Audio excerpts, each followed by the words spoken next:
Thank you, guys. We'll get Mr. John Maupin up here next. Here you go. Stop whining. Appreciate it.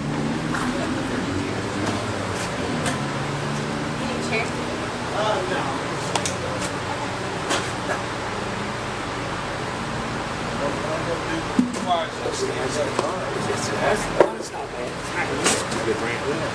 Yeah, I guess it wouldn't be stand-up comedy if you weren't standing up, right? Yeah.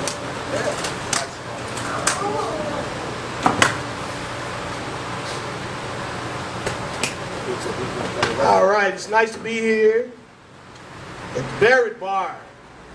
I see a lot of people left.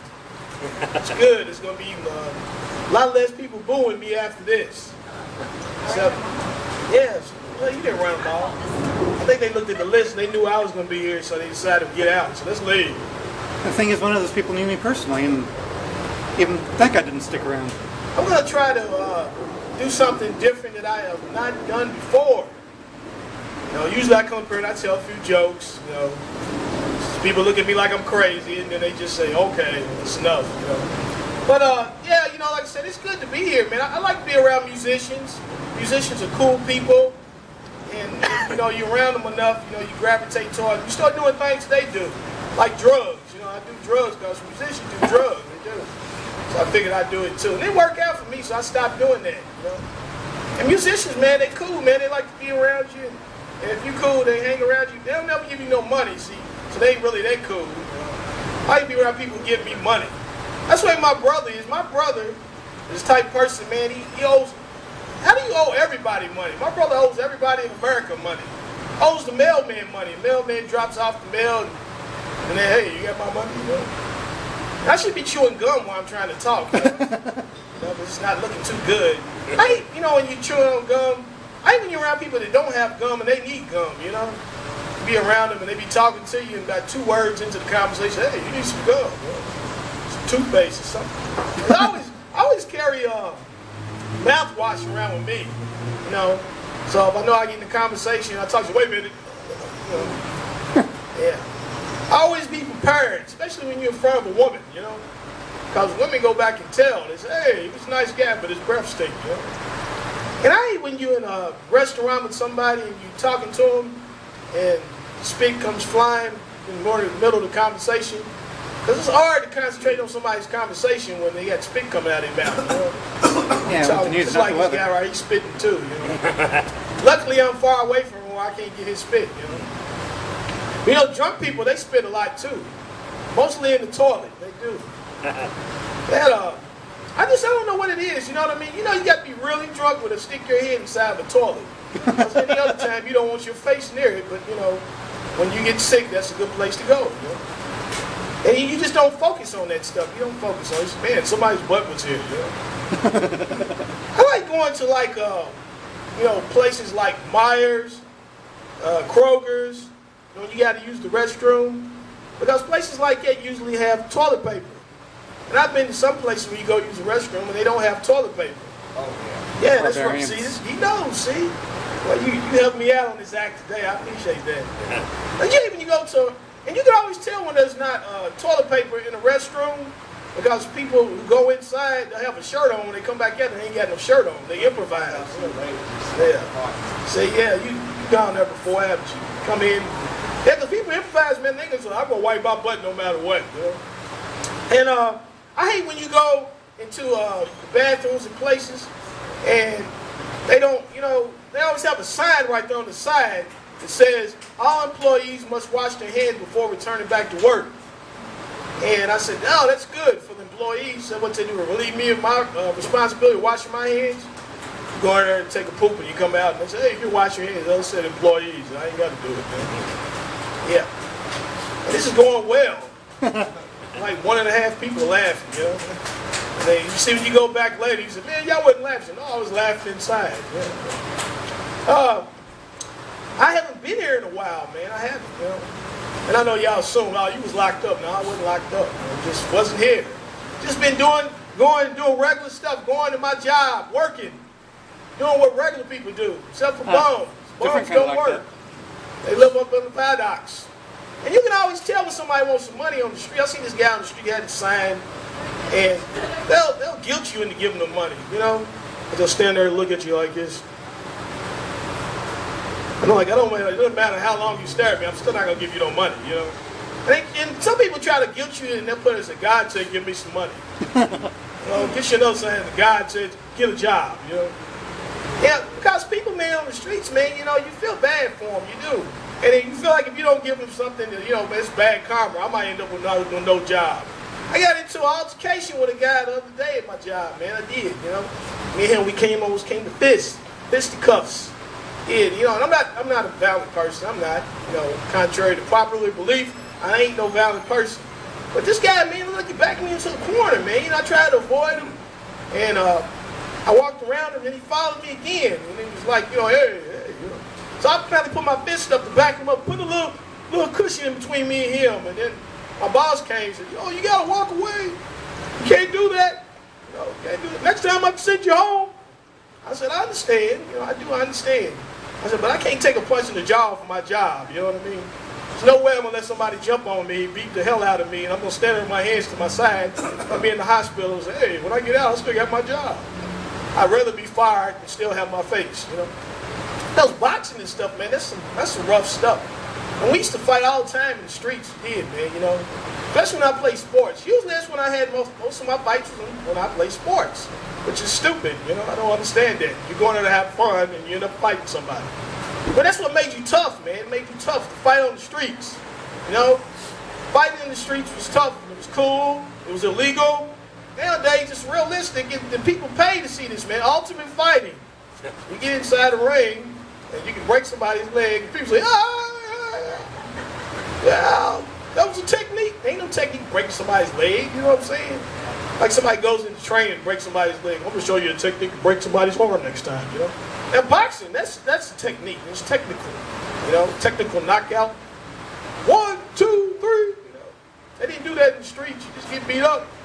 I said, call the ambulance. Yeah, that's what they do. I had an ambulance follow me the other day, man. I was in my neighborhood. I was running, trying to get into some shape. And the ambulance was following me. I said, man, why y'all keep following me? I said, well, we had a report. There was a guy who looked like he's been shot.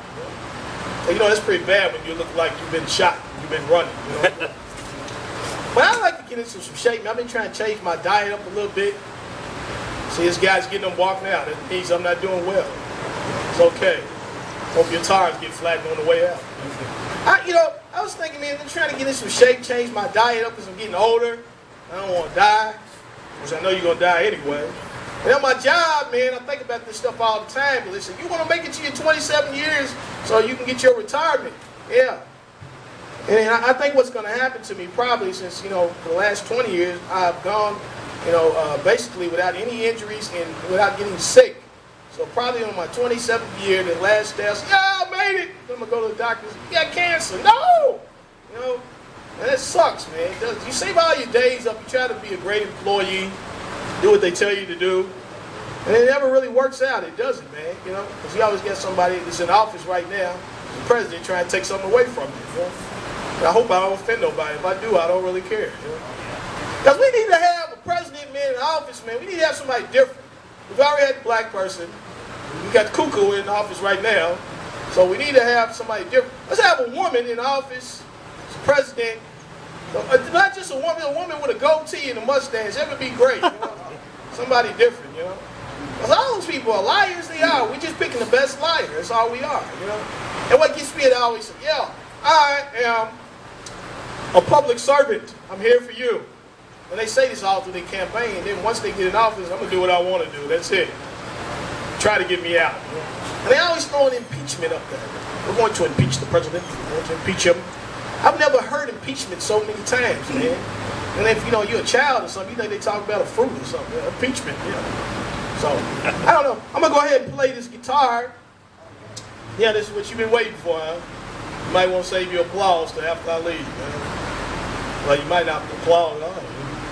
I'm going to play a song that I wrote 5 minutes ago. It goes like this.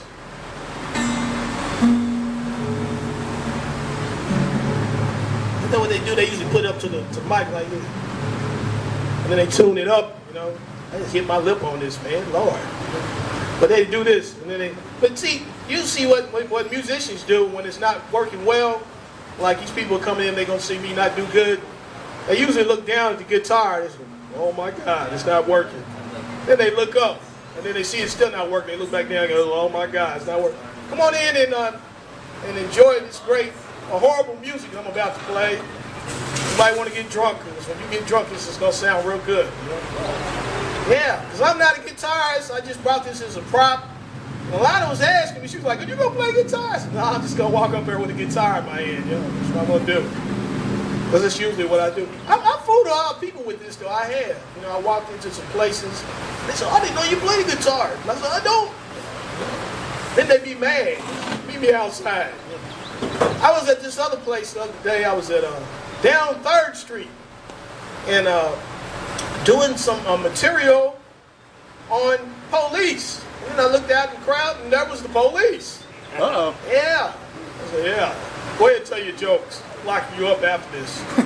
And I was telling some other jokes, whatever, the day after that, and about priest. And then I looked out, and the priest was out there. I said, oh, man. And it just seemed like I just started getting more and more religious. I said, I hope God ain't out there next. You know? I said, you come here, I need to talk to you. And I don't make a lot of jokes about God, man. You know, I used to watch television shows in the wee hours of the morning, and they would those ministers, man. You know, ministers, the ones on television, they crooked. You know, they are, and it's so funny because when I see them on television, they say a lot of things that's not true. You know, they get up there and they say, Jesus Christ, He's the man. He created this. He created that. He created the house you live in.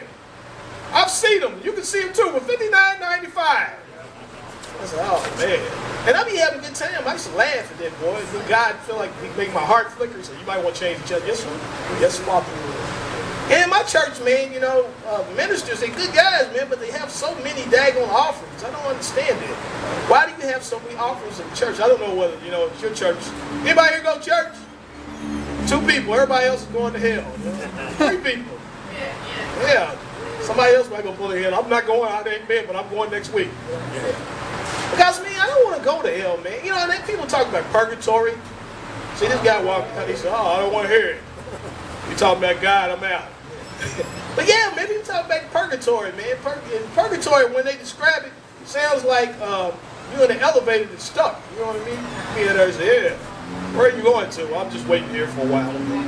But I want to go to heaven, man. I do, man. I want to go to heaven.